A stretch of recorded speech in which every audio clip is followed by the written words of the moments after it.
রাজ্য রাজনীতি খবরের 10 দিক। আর এই 10 দিকের খবর নিয়ে আমি মুন্নি হাজির হয়েছে ডিজি10-এ। চলুন এক ঝলকে দেখে নিই আজকে সেরা 10।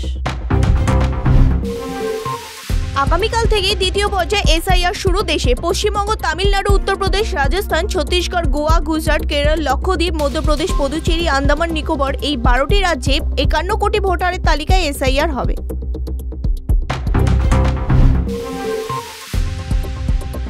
রাজ্যের কোনো বৈধ ভোটারের নাম বাদ গেলে দিল্লিতে অভিযান হবে। 1 লক্ষ কর্মী সমর্থকদের নিয়ে দিল্লিতে ঘেরাও করা হবে নির্বাচন কমিশনের দপ্তর।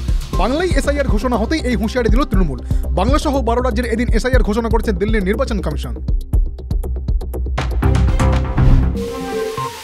সুপ্রিম কোর্টে বিরাট ধাক্কা কেন্দ্রের। 100 দিনের কাজ নিয়ে কেন্দ্রের আবেদন খারিজ। কলকাতা হাইকোর্টের রায় বহাল রাখল শীর্ষ আদালত। পশ্চিমবঙ্গকে 100 দিনের বকেয়া কাজের টাকা দিতে হবে মোদী সরকারকে। নির্দেশে এমনটাই জানিয়েছে সুপ্রিম কোর্ট।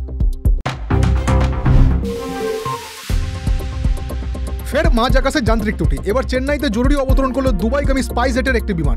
উড়ানটিতে মোট 160 জন যাত্রী ও 7 জন ক্রু মেম্বার ছিলেন। তারা প্রত্যেকেই সুরক্ষিত রয়েছেন।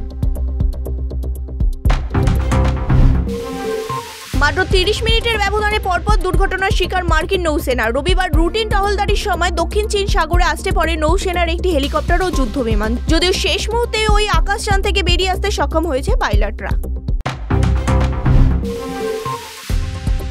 ফের আরজি করে চিকিৎসকের মৃত্যু ঘিরে ঘনীভূত রহস্য।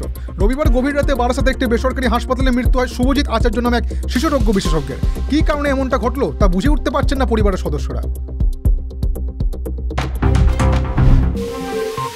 এসআইআর আবহে 4টি বিজ্ঞপ্তি জারি করে 64 জন আমলার বদলির কথা জানানো হয়েছে। সেই সঙ্গে শুক্রবার 151 জন সমষ্টি উন্নয়ন আধিকারিক, 17 জন মহকুমা শাসককে বদলির বিজ্ঞপ্তি জারি করেছে নবান্ন।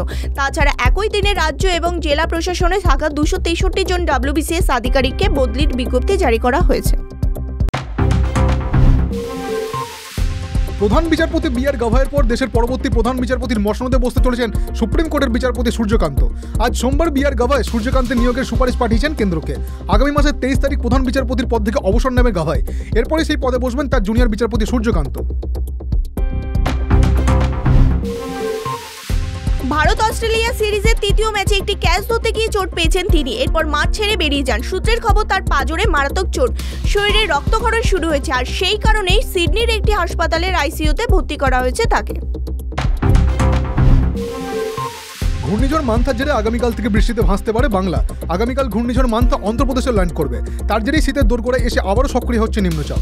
আজ এখানেই শেষ করছি। পরবর্তী সমস্ত আপডেটের জন্য চোখ রাখুন আমাদের সিএন ডিজিটালের পাতায়।